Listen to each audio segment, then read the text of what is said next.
Hey everybody, welcome back to Home Studio Pro and what's bound to be kind of a 3-in-1 video here.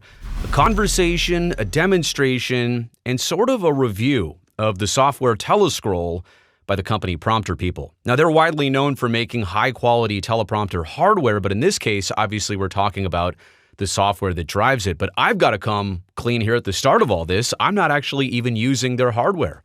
I simply have this monitor, which you can see right now, below my camera, which is recording me, and that's how I use this. So it just goes to show you don't even need to be fully invested in the hardware ecosystem to use this software by Prompter People. I should also say one thing straight away about teleprompters, and this is no matter what brand or software you're using here.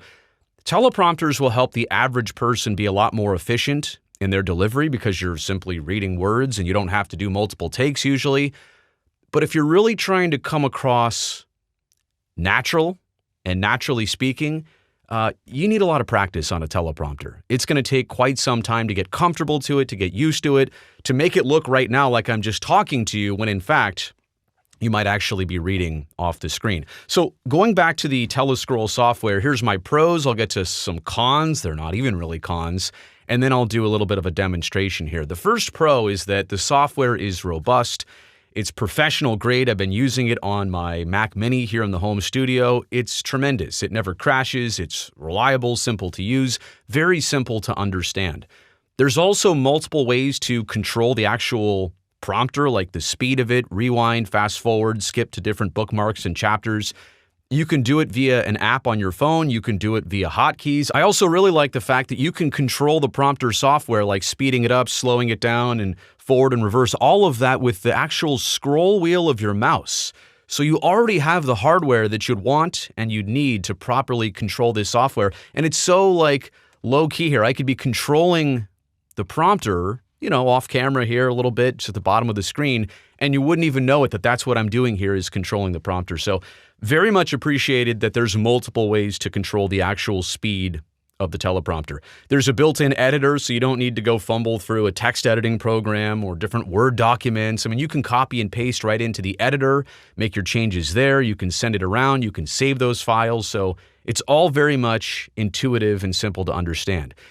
And like a lot of other software out there, but this is important that it's included here with TeleScroll, custom fonts, custom color, background, font sizes, all of that stuff to your preference.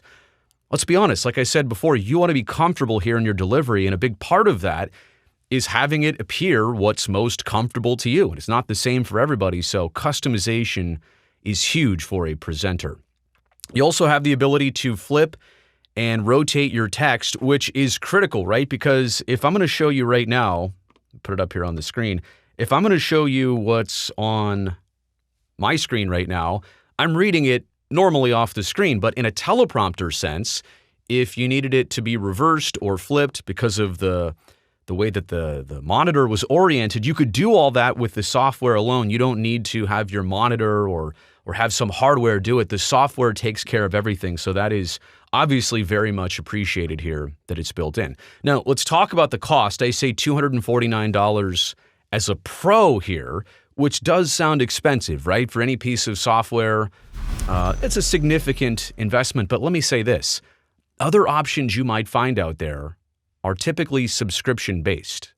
And at $12, $15, $19 a month times a year, 2 years, 3 years, you easily surpass $249. I'm a big fan in this day and age of if you like the software and it doesn't need a bunch of upgrades and you get out of it what you want from it, pay the price, use the software, and don't have to keep paying on a monthly basis. Again, if there's not going to be a bunch of changes in line. Now, there might be some changes in line here for the Prompter People software and TeleScroll. I'll explain that in just a second. But my point is, when you get in at this price and it's not a monthly thing, it's a buy once, cry once type situation. And in this case, I think it's definitely worth it. So on the flip side, I don't even want to say cons. I'm actually just going to say suggestions, because I really like this Prompter People software, and I think they are so close to having something that's literally perfect for me, probably perfect for most people, maybe perfect for everybody. One addition I would love to see, and by the way, I already heard they're working on this, I have firsthand confirmation, would be to utilize speech recognition teleprompting. And that is The software, either through the computer and the microphone or whatever interface, however it wants to hear me, that's fine. But so long as it hears my voice and then automatically scrolls a little bit ahead of me, but with me at the same time. You understand controlling it here by yourself on the mouse, that's fine. But it makes your brain have to do one more thing while you're actually presenting, if in fact you are a solo presenter and prompter. And I imagine a lot of people in their home studios might be doing that. In professional situations and atmospheres, like I've worked in those before, somebody runs the teleprompter for you. But in 2024, and a lot more people using a prompter by themselves, to have the computer do speech recognition and run the prompter for you would be a huge luxury. Again, I want to make this clear. They're working on that to add it to the TeleScroll software. And the only other thing I would suggest might be, and I use the Stream Deck XL here. I have a mini. I've got the pedals. I'd love to see a Stream Deck plug-in integration with the TeleScroll software. I think that would just be one easy way to control it here with buttons instead of having to remember the hotkeys. If I could, and look, you could program hotkeys as Stream Deck buttons. So it is possible, but if TeleScroll had their own Stream Deck plugin, I think that would be a tremendous connection and bridge to make with a lot of people running their own home studios. And that's it. That's all the suggestions I have. I think I left all that blank space as kind of a compliment here. I don't have much more to add. And I used it for a couple months thanks to my friends at Prompter People who gave me the opportunity to use this software. And now it's demo time. I want to showcase a little bit of how it works and give you a firsthand idea. Okay, let's get into this here. So all I'm going to do is open up the TeleScroll software. I've already got some text copied from actually the Prompter People website. I'll go to create a new document. Let me move this up so you can see it better. I will simply paste it right there. And if you're just ready to rip, I mean, so am I. All you have to do is go start prompter. It's going to load, and then now all of a sudden it is on your screen, as you can see here. So what I want to show you real quick is what I'm looking at here. So my monitor below the camera is currently routed to my computer, and this is exactly how I'm reading it off the screen right now. So I'll show you. We have the widest selection of reliable, affordable teleprompters for the professional and consumer marketplace. You decide what combination of features and what price point suits your specific needs. To learn more about each product line, click the blue buttons below and watch the video below for help in choosing the right teleprompter for your needs. Designed and assembled in the USA with prime American-made beam splitter glass. Beam splitter glass. See, even I stumbled on that. I was still reading it. But it just goes to show you right there how simple this is to actually read off of a teleprompter and get your scripts and get what you're trying to say across in a much more efficient manner. Now, let me quickly go back here to showing you how I control this with what's on the screen. You saw me probably speed up there and slow down a little bit. By the way, I just hit spacebar to pause it, but I was controlling the speed of that right here, all with my mouse. Again, I like this so much better. Well, and I guess you could have a dial, a jog shuttle type dial that you use USB controlled into your computer here. But this is so simple because everybody's got this scroll wheel already on their mouse. It's low profile. It's kind of hard. It's easy to hide. It's hard to really see what I'm doing down here, but it controls it quite well. And if I really need to stop somewhere, boom, spacebar, stop. Boom, spacebar, it keeps going. And once you set your speed, right, you can just start and stop it. It literally is simple as that. So very easy to control while you're actually using the software. When you go in here to the settings is where you can really start getting the customization you might want for your preference as a presenter. Obviously for the software in general, the theme color, the theme mode, I'm not going to touch most of that. Blue is fine for me. The action assignment buttons, this is where you can really get into detail with those hotkeys I was talking about, starting and stopping the prompter, pausing it, scrolling up, scrolling down, skipping up, skipping down, going to the top of the script, the bottom of the script. I didn't even really show you all of that in the demonstration, but gives you an idea of how easy it is to control that with hotkeys. And again, you can have a hotkey programmed to something like a Stream Deck, so you can control it with external devices using different keystrokes. The editor display, we were just kind of looking at that on the editor section, but I actually want to go into the prompter display here. I mean, you could technically, if you wanted to, change the font here. Oh, prompt font. I was already using 124, which is about as big as it gets, but I'll show you here. If you really wanted a ton of text on the screen, I've changed it to a 48-point font. And yeah, so like, you can understand that this is not exactly desirable for me in my situation. Like, as I'm trying to read this from across the room, that's kind of difficult, right? That's why I've chosen the high font size value. Let me also point this out here too.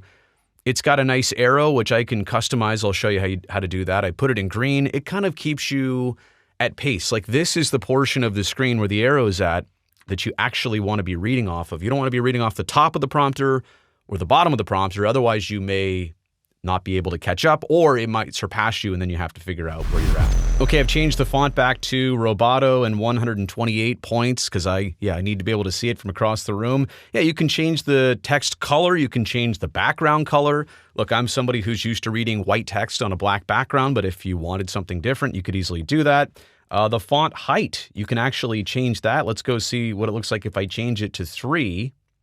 Okay, so that's just a lot more space in between lines. Now, again, not for me necessarily. I like a little bit less space, but you have all of this customization available to you so that if you wanted to say teleprompters for the professional and consumer marketplace, you can decide what combination of features and what price point suits your specific needs. By the way, I should also mention here, like I said before, I'm not using an actual beam splitter. I'm not using that one-way mirror. Can you tell right now that I was even reading the screen right below the camera? I don't think you can. It just goes to show that, having a proper hardware prompter is the absolute right way to go. But even in my case, I'm somebody who hasn't fully invested in that yet here in the home studio. You can get by in this way if you do it the right way. All right, let's go back here into the editor settings. Where were we? So let's just change this back to no change because I was fine the way it was. Show that Q marker. That was the little green arrow. Yes or no? The Q marker vertical position. I actually think I want to move it up here, probably somewhere closer to the 30 spot. I think I like it a little bit higher on my screen. Yeah, and there we go. That's probably the proper spot here. For a teleprompter kind of cue markers to be a little bit higher on the screen. And you'll watch as I read this here, I'm going to try and be reading where that arrow is the entire time.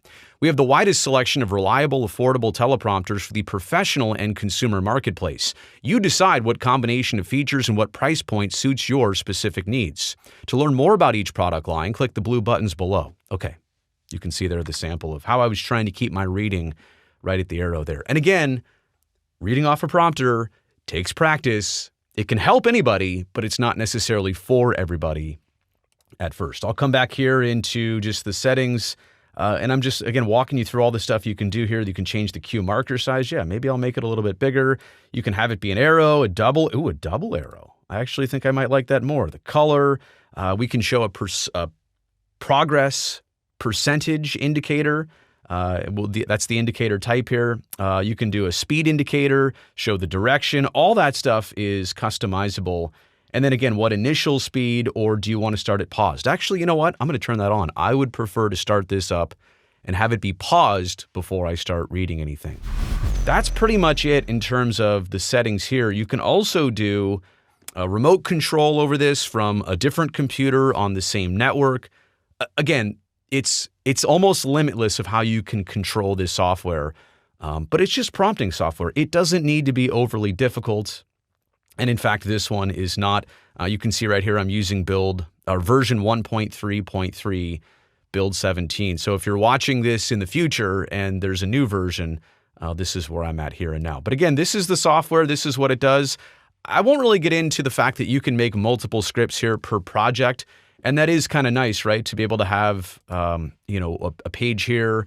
And then if I paste here, I mean, this is a totally different one. So you could have multiple scripts if you were trying to do 3 videos at once. You pull up one script, you pull up another script. You can make bookmarks. You can skip towards things. Again, that's all in the fine details of this video. But just wanted to share what this software was all about. I think it's, again, very valuable for most anybody who's making a lot of videos that has commentary. They don't want to spend too much time recording it. They don't want to have too many mess ups. Let's be honest. You have a prompter to avoid mess ups, but also to come across a little bit more clean and more smooth and more presentable on a regular basis because you're simply reading and everything is not coming from your brain to your mouth.